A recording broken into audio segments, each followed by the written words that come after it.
Los objetivos de la clase son definir el tema, clasificar los tumores hepáticos, dar conceptos que son importantes en el tema y desarrollar aquellos que son más frecuentes en la práctica diaria.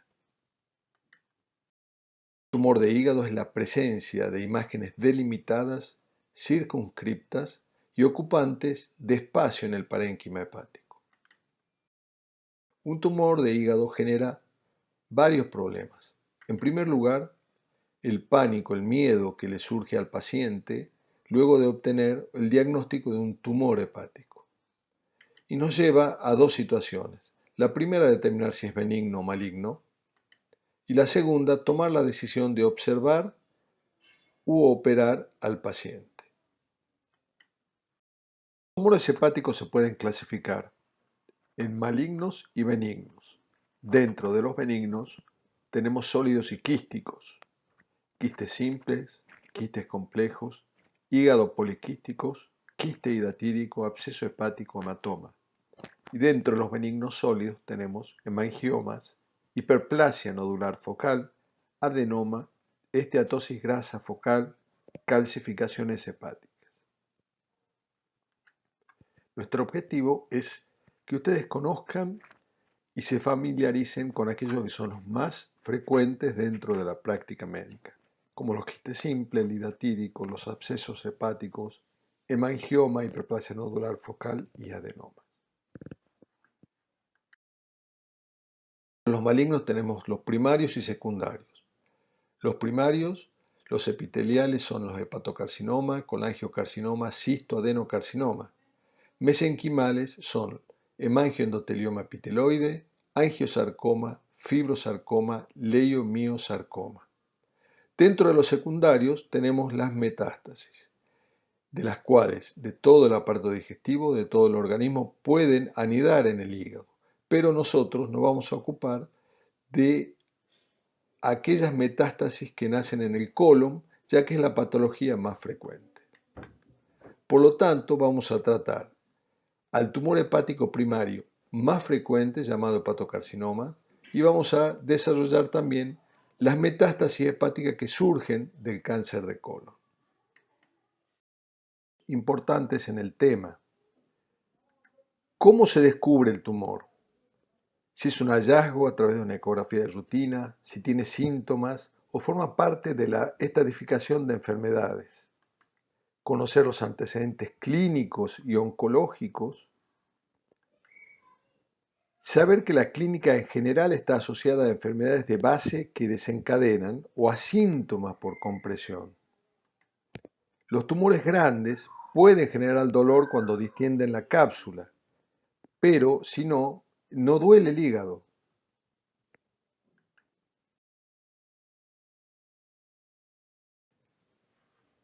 Quizás lo más importante en el diagnóstico de un tumor de hígado son los estudios imagenológicos.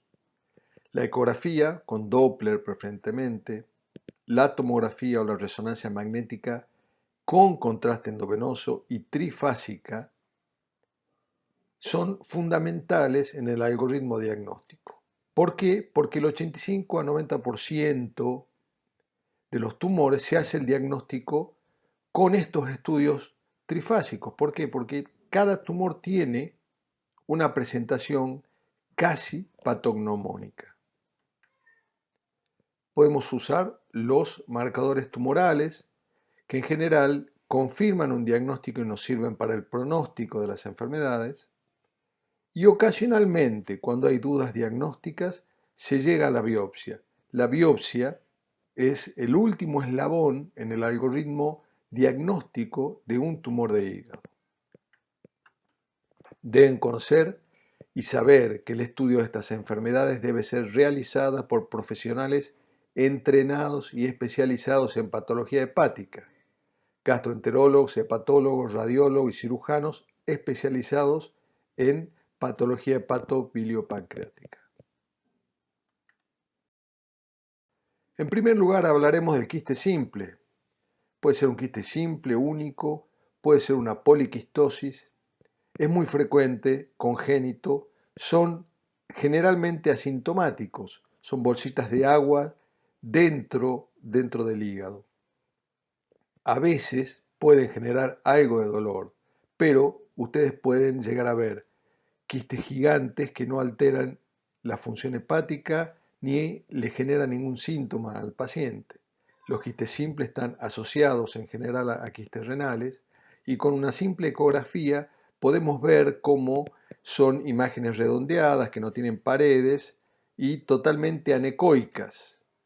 En general, los quistes simples solo con una ecografía se puede realizar el diagnóstico. Sin embargo, en algunas oportunidades hay que pedir una tomografía para confirmar bien que se trata de un quiste simple.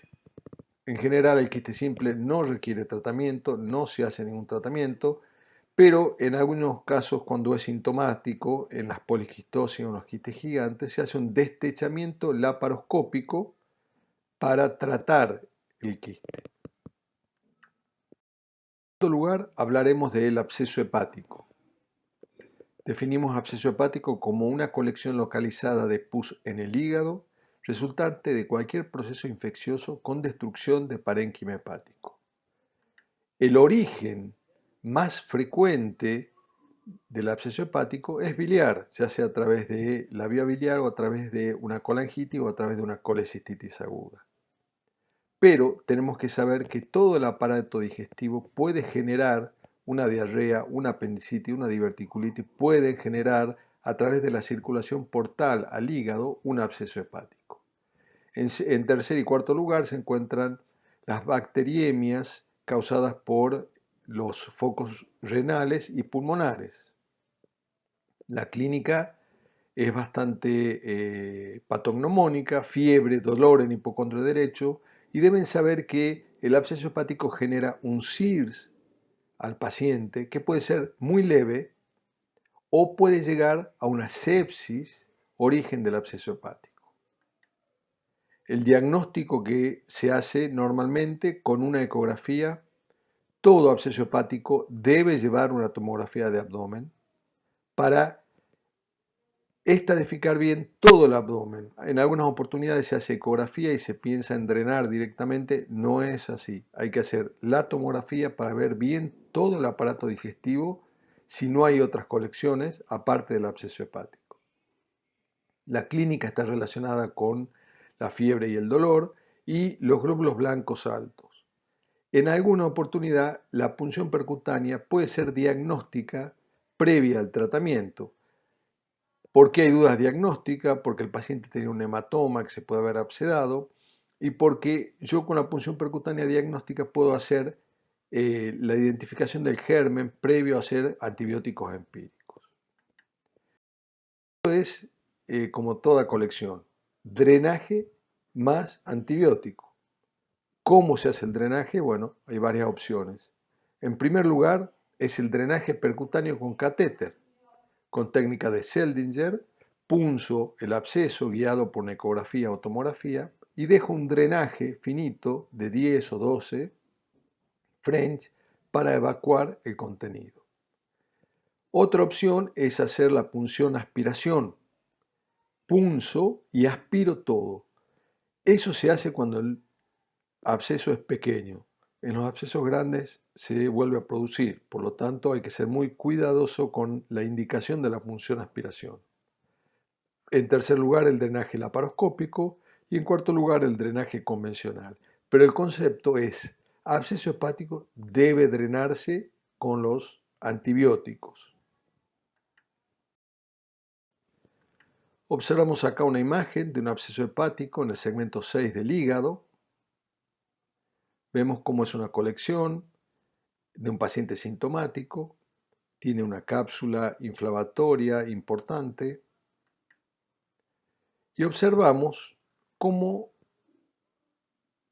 se realizó un drenaje percutáneo y cómo la colección es evacuada por el drenaje que se observa en el centro de la colección. Tenemos otro caso. Este es un paciente con dos abscesos hepáticos. Ustedes observan que hay nivel, que hay aire dentro de la cavidad. En primer lugar, realizamos un drenaje percutáneo Ustedes observan cómo la jeringa está llena de contenido purulento, se ve el ecógrafo, luego de la punción con técnica de Seldinger se deja el catéter. Ahí observan ustedes el catéter en la directa de abdomen. Pero este caso no se resolvió solo con el drenaje percutáneo. Estaban comunicados los abscesos, decidimos hacer una cirugía laparoscópica. Ahí observan cómo el punzón está sobre el absceso hepático punzando. Observan el contenido purulento que sale de ahí con el aspirador. Esta es una vía laparoscópica.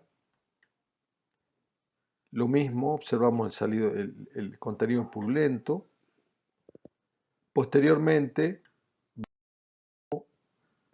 se observa el drenaje dentro del lóbulo izquierdo y observamos cómo el absceso ha sido resuelto por vía mini-invasiva en una combinación de drenaje percutáneo más drenaje laparoscópico. En tercer lugar, vamos a hablar de los quistes hidatidicos hepáticos. Sabemos que el parásito es el Echinococcus granulosis.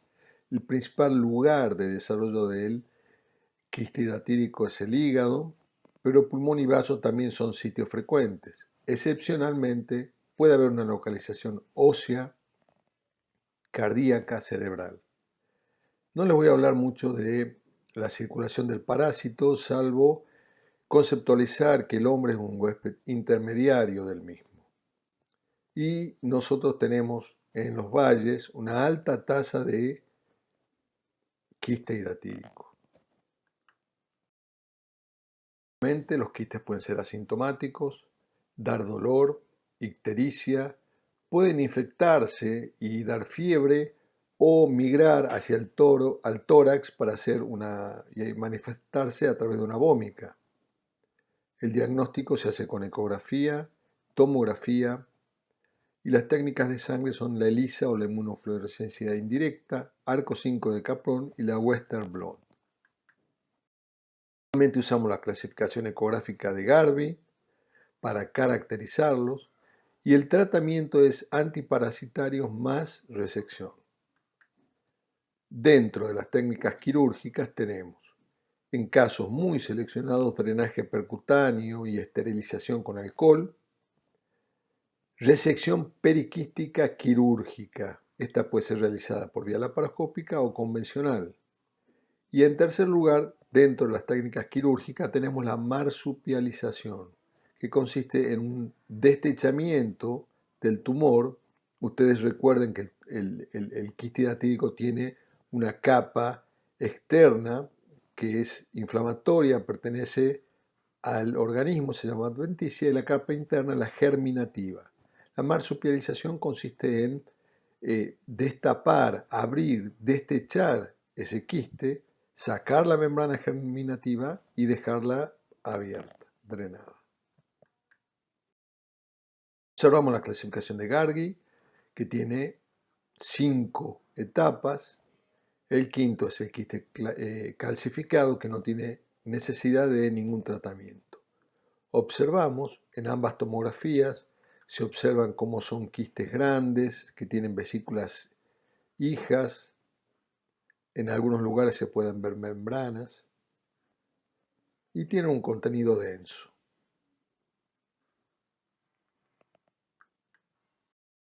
En cuarto lugar, hablaremos del hemangioma hepático.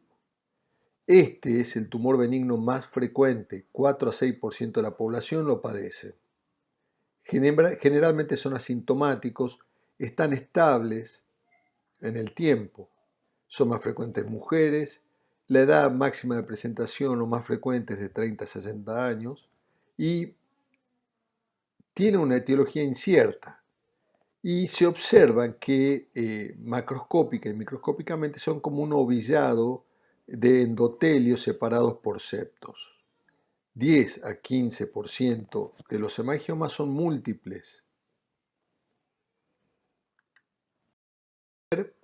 Que hay una baja o mínima posibilidad de ruptura y en general el diagnóstico se hace con una ecografía y una tomografía o resonancia con contraste endovenoso trifásico. Ustedes ven acá la ecografía, esto es lo más típico, lo más característico. Pedimos una ecografía por un dolor abdominal y observamos un nódulo blanco, hiperecogénico. Eso es lo más frecuente, prácticamente está el diagnóstico hecho de lo que es un hemangioma. En general nosotros descubrimos esto y sí o sí pedimos una tomografía para estratificar bien el tumor.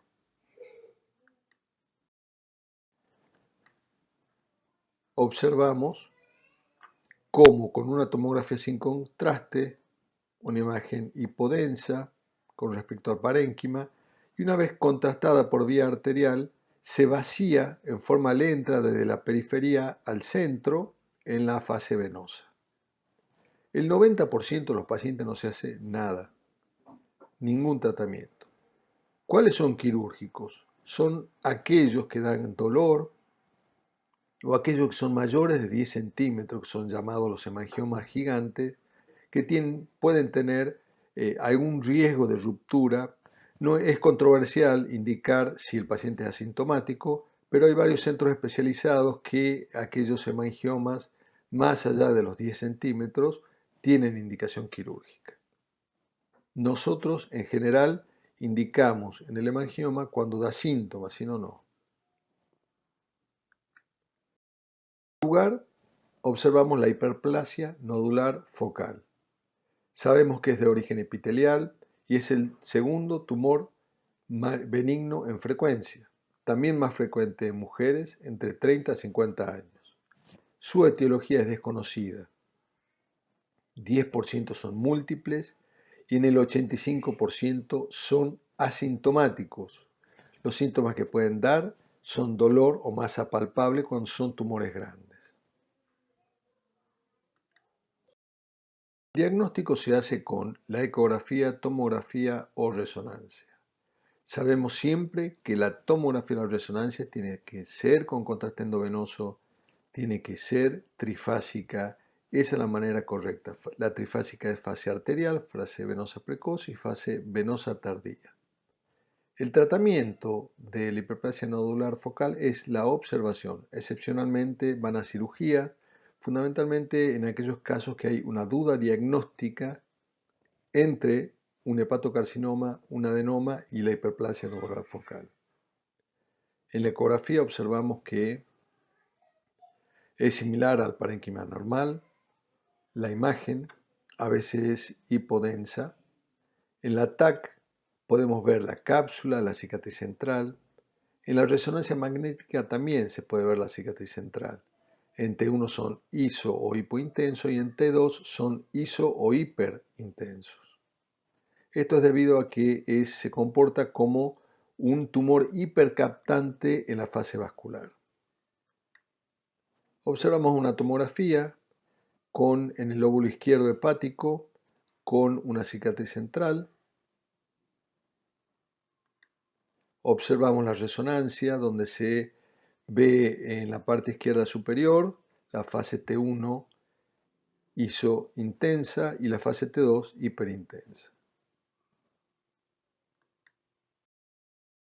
En sexto lugar estudiaremos el adenoma hepatocelular. Un 15% de todos los adenomas se maligniza. Hay que hacer un correcto diagnóstico por este problema, porque es el único tumor benigno que puede terminar malignizándose. Es frecuente en ambos sexos, pero en la mujer se presenta en mayor frecuencia, porque está relacionado a la ingesta de anticonceptivos orales. Entre los 20 y 50 años es la edad donde se manifiestan los adenomas. Se los puede clasificar en 5 tipos: 1 asociado a consumo de esteroides, 2 espontáneo en mujeres, 3 espontáneo en hombres, 4 espontáneo en niños, 5 asociado a enfermedades metabólicas. El más frecuente es el tipo 2, espontáneo en mujeres, por la relación con las hormonas anticonceptivas. Cuando se presenta en el hombre en general, se presenta porque es la persona que ha consumido esteroides en el gimnasio. Esa es la explicación de la aparición en el hombre. Clínicamente los adenomas en un 60% son sintomáticos, presentan dolor, masa palpable o pueden presentarse como un cuadro de shock hipovolémico con ruptura y con manifestaciones peritoneales. También, si se maligniza, se comporta como un hepatocarcinoma. El diagnóstico se hace siguiendo ecografía, tomografía, resonancia, como venimos hablando, siempre trifásica con contraste endovenoso. El tratamiento establecido para el adenoma es la resección. Observamos un caso de tomografía estándar, hipervascular, capta el contraste y lo elimina más lentamente que el hepatocarcinoma.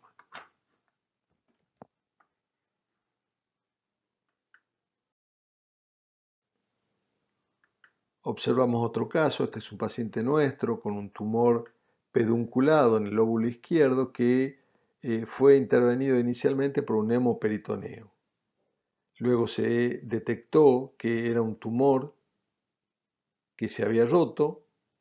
Pensamos en un primer momento que era un hepatocarcinoma, pero finalmente fue un adenoma hepatocelular roto.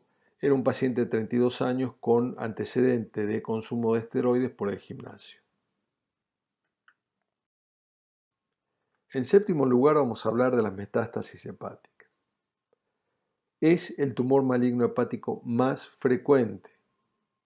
De todos los órganos del aparato digestivo y del cuerpo, en algún momento pueden anidar o metastatizar al hígado, pero vamos a hablar del colon porque es el más frecuente de todos. Deben saber que el 50% de los pacientes con cáncer de colon en su vida desarrollan metástasis hepática.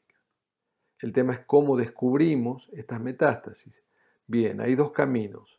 El primero es aquel paciente que ya tiene el diagnóstico del cáncer, haciendo una colonoscopía, pedimos la estadificación del cáncer o en el seguimiento del paciente ya operado aparecen las metástasis. Estos términos, sincrónico y metacrónico, se refieren al momento de aparición de las metástasis. Las sincrónicas son aquellas que son detectadas en el momento del diagnóstico del cáncer y las metacrónicas son las que aparecen posteriormente a la cirugía del cáncer de colon. La segunda manera de descubrir la metástasis es una ecografía de rutina que detecta un nódulo en el hígado. Este nódulo nos obliga a a desarrollar el algoritmo diagnóstico de nódulo hepático en estudio y llegamos al diagnóstico que puede ser una metástasis hepática. El diagnóstico de la enfermedad se realiza con ecografía, tomografía, resonancia, con las características ya varias veces puntualizadas, y podemos agregar acá el PET scan. Los marcadores tumorales que se utilizan son el CA19-9 y el antígeno carcinoma embrionario, puntualizando que el marcador tumoral sirve como pronóstico de la enfermedad y para el seguimiento, no para hacer diagnóstico de la misma. Ecográficamente observamos las metástasis como nódulos con un centro hiperecoico, con un halo hipoecoico y se determina y se denomina normalmente como ojo de buey. Estas son imágenes casi patognomónicas de las metástasis de cáncer de colon. En la tomografía las imágenes son hipovasculares y son hipoecogénicas. Sí, tenemos que recordar que las metástasis en general son nódulos chicos. Se presentan pueden ser únicos, múltiples, pero en general son imágenes chicas. Distintos son los tumores primarios que tienen mayor tamaño. Cuando uno ve un hígado con múltiples imágenes chiquitas, sugerente de secundarismo, debemos pensar que es metastásico y no primario del hígado.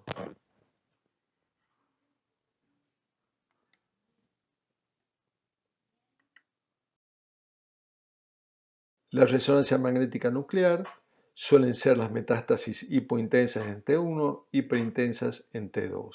Observamos algunas imágenes en esta resonancia. El PET scan. El PET scan es el último estudio que ha surgido en el algoritmo diagnóstico de las enfermedades oncológicas. Ustedes saben que las células tumorales son ávidas de glucosa.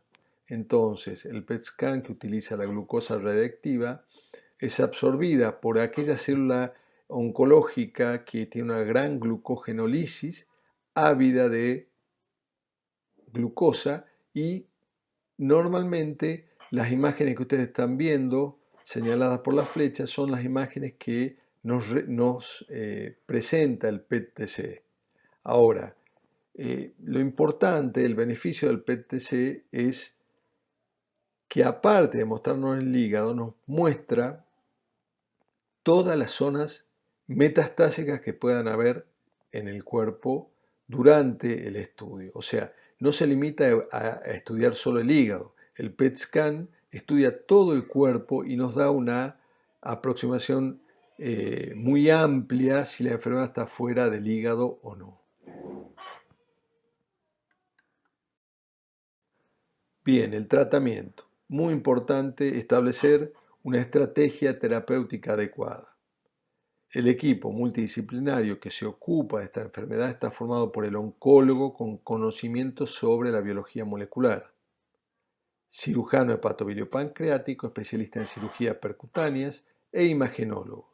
Muy importante establecer la estrategia terapéutica y el abordaje multidisciplinario. ¿Por qué? Porque el tratamiento es individual y personalizado para cada paciente.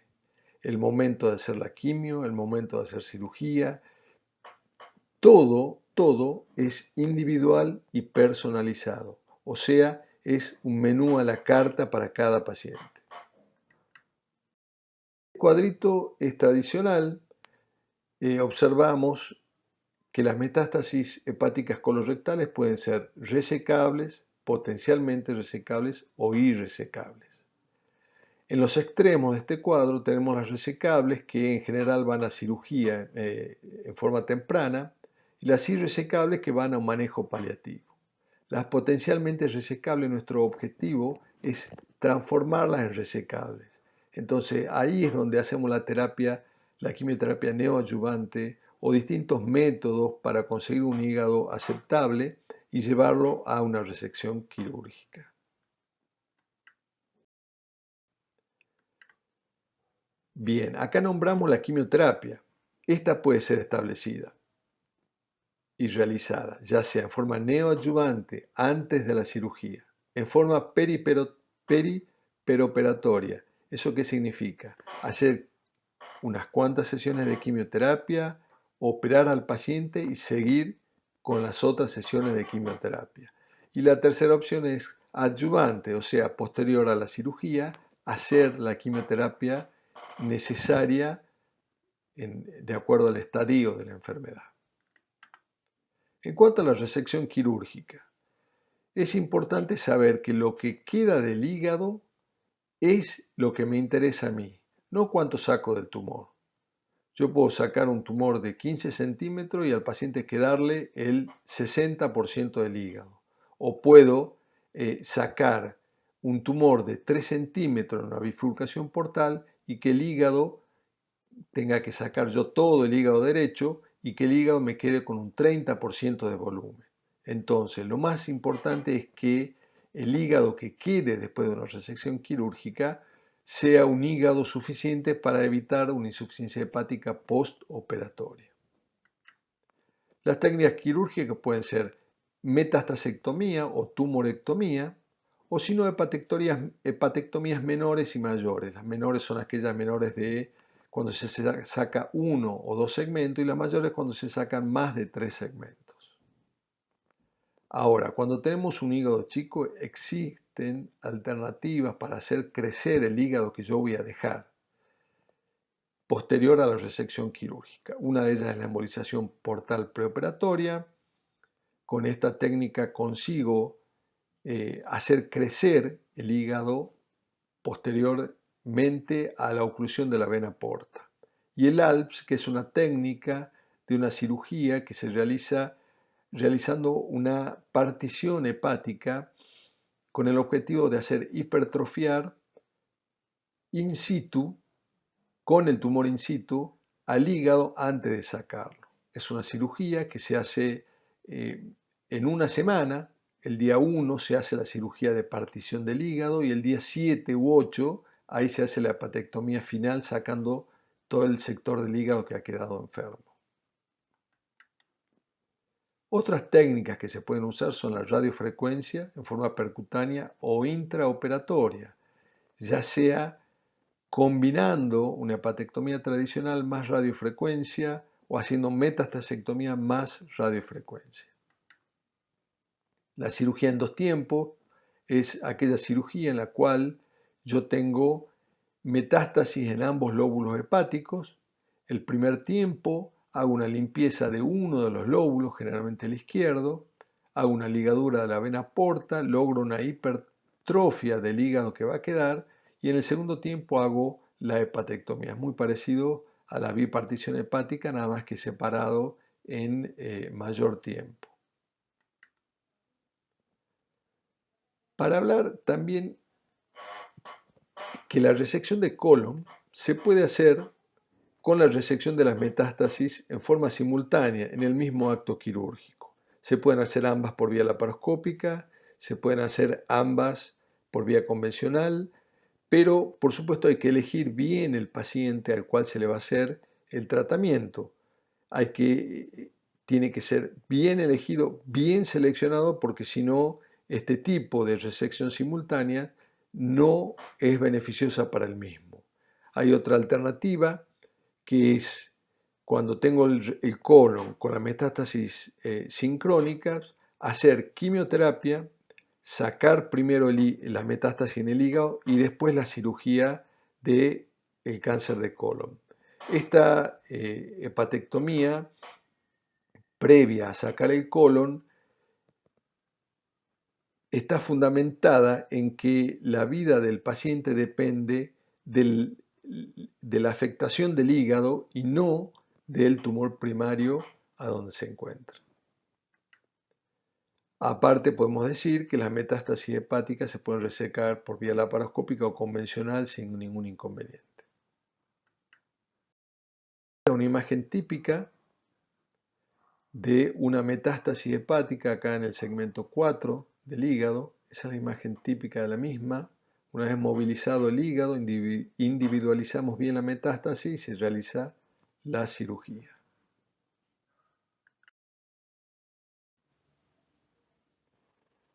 Por último, el carcinoma hepatocelular.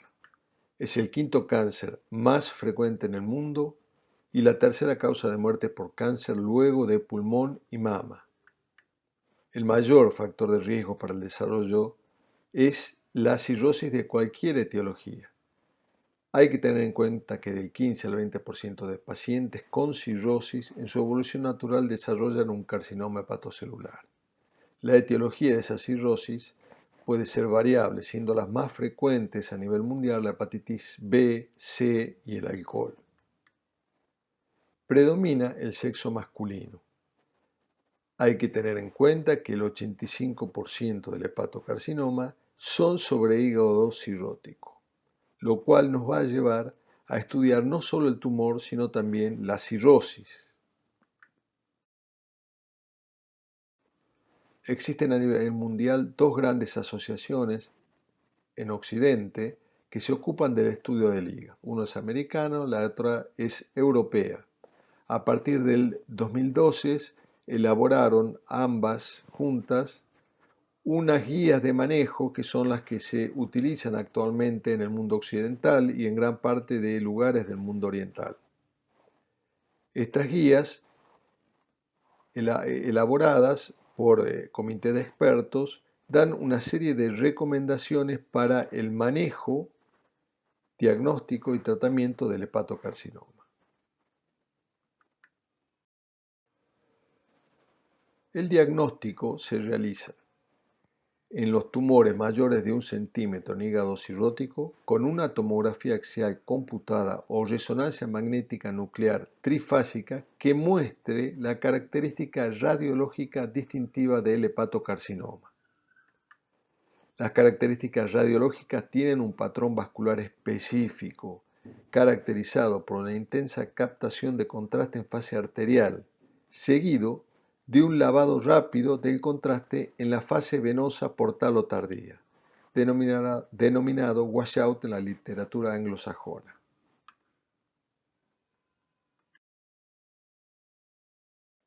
El Colegio Americano de Radiología ha establecido un sistema LIRADS que clasifica los tumores de acuerdo a su comportamiento vascular en 5 grandes grupos: LIRAD 1, 2, 3, 4 y 5, y a partir del 3, el nódulo estudiado tiene alta probabilidad de ser un hepatocarcinoma. Observamos acá un tumor en hígado derecho e izquierdo. Se observa la radiografía estándar, una imagen hipodensa, la inyección con contraste que tiñe el tumor. Observamos la arteria aorta cómo está contrastada y observamos el tumor cómo se tiñe de blanco por el contraste. Y en la fase venosa precoz hay un lavado portal de la misma enfermedad.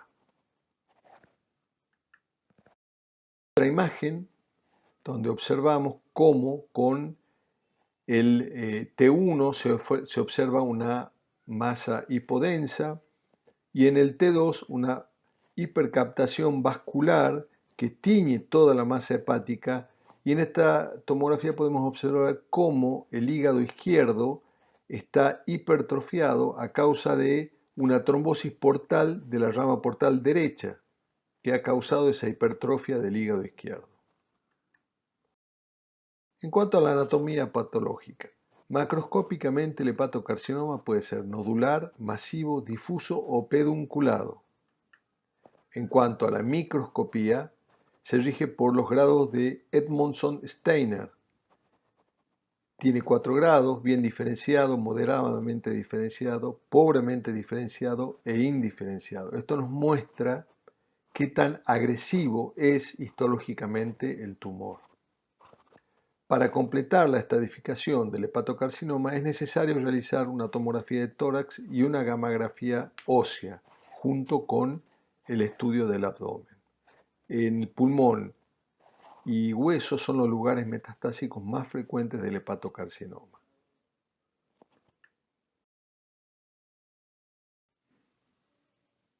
Es mandatorio estudiar la cirrosis en el hepatocarcinoma. En primer lugar, la etiología. Las más frecuentes dijimos que son las hepatitis virales B y C, el alcohol, la esteatohepatitis no alcohólica, que viene generalmente del hígado graso, y otras como la hemocromatosis, el déficit de alfa-tripsina, etc. Pero estas son las más frecuentes. En segundo lugar, hay que hacer el diagnóstico de si realmente el hígado tiene cirrosis. Hay signos indirectos y signos directos. Los signos indirectos son signos radiológicos que se observan en las tomografías. Entre ellos destacamos los bordes festoneados del hígado, la hipertrofia del segmento 1, la presencia de circulación colateral, la esplenomegalia. Entre los signos directos observamos la endoscopía, donde se ven varices esofágicas, y mediante la biopsia, que es un método invasivo, observamos la arquitectura del parénquima, donde se observan distintos grados de fibrosis hepática. Por último, para completar el estudio de la cirrosis, hay que evaluar su función hepática. Como todos sabemos, se utiliza la clasificación de Child, A, B o C, de acuerdo a los parámetros establecidos en esta clasificación, que son la albúmina, bilirrubina, tiempo de protrombina, ascitis y encefalopatía.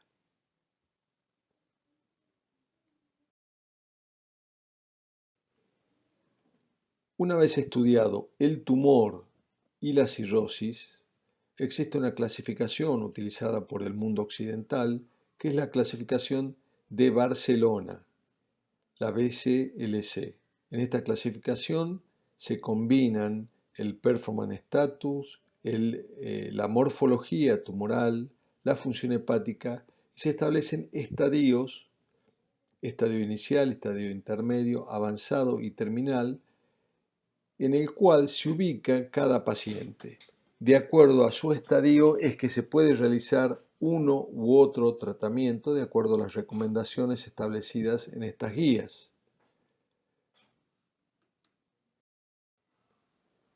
El tratamiento en el hepatocarcinoma está determinado según el estadio de la BCLC.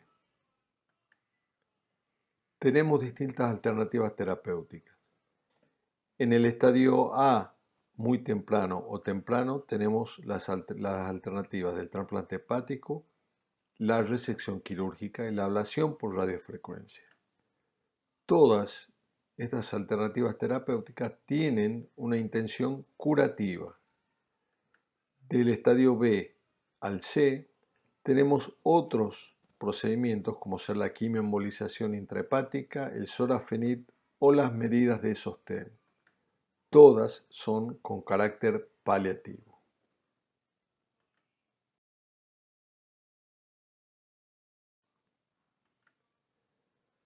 Tenemos que decir que el trasplante hepático tiene una sobrevida del 82% a los 5 años. La resección quirúrgica convencional o laparoscópica tiene una recidiva del 80% a 5 años y la radiofrecuencia tiene la misma cifra de recidiva siempre y cuando el tumor sea menor de 3 centímetros. La quimioembolización arterial intrahepática tiene una sobrevida media de 18 a 24 meses, el sorafenib de 9 a 12 meses y las medidas de sostén son para pacientes en estadio avanzado y la sobrevida es menor de 3 meses en general. Observamos un tumor, un hepatocarcinoma de forma nodular posterior a una resección quirúrgica.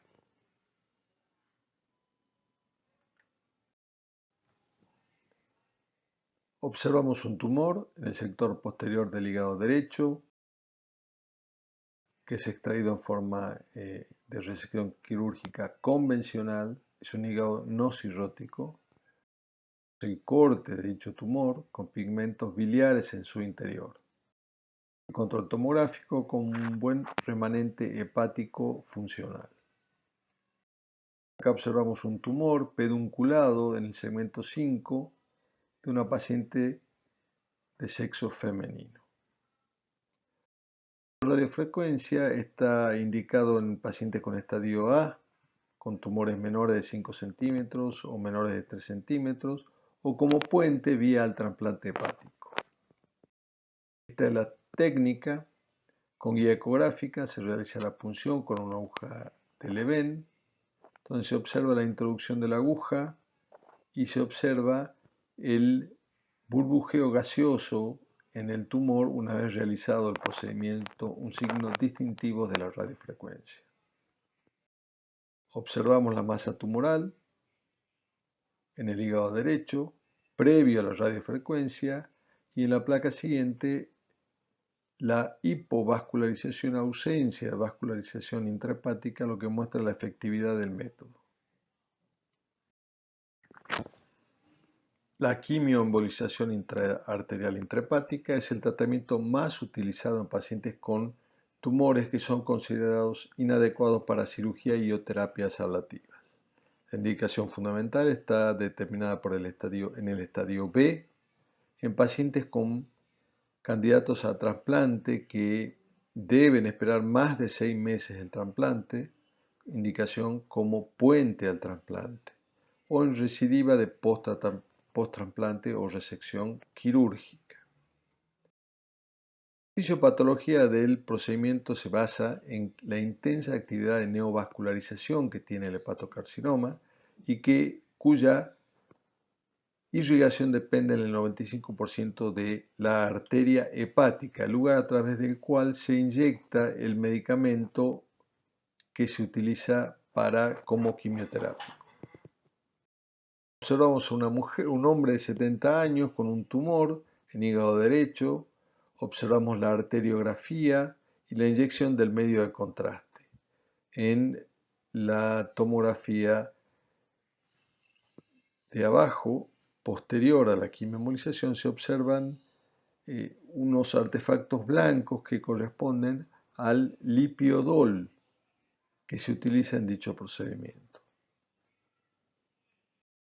El sorafenib es una terapia oral antiangiogénica que se toma en forma diaria de 200 a 800 miligramos de dicho medicamento. Tiene sus contraindicaciones cuando el paciente no tiene una buena función hepática y como efectos colaterales tiene una dermatitis bastante importante y molesta a nivel fundamentalmente de las manos. Las medidas de sostén o medidas paliativas son aquellas medidas destinadas a aliviar física y espiritualmente al paciente en estadio avanzado y su familia en la etapa final de su enfermedad. Esto quiere decir que hay que tratar el dolor, la ascitis que causa insuficiencia respiratoria y tratar de contener y acompañar al paciente y a su familia en esta etapa. Conclusiones. El tumor benigno más frecuente es el hemangioma. De los tumores benignos, el adenoma tiene indicación absoluta de cirugía por el riesgo de malignización. El tumor maligno más frecuente es la metástasis hepática. El tumor maligno primitivo más frecuente es el hepatocarcinoma, que está asociado a la cirrosis en el 85% de los casos. Es fundamental para el estudio de masas hepáticas caracterizarla con muy buenos estudios radiológicos con contraste endovenoso en forma trifásica. Los tumores de hígado deben ser evaluados por equipos especializados en cirugía o en patología hepática para obtener los mejores resultados posibles en el tratamiento de esta enfermedad.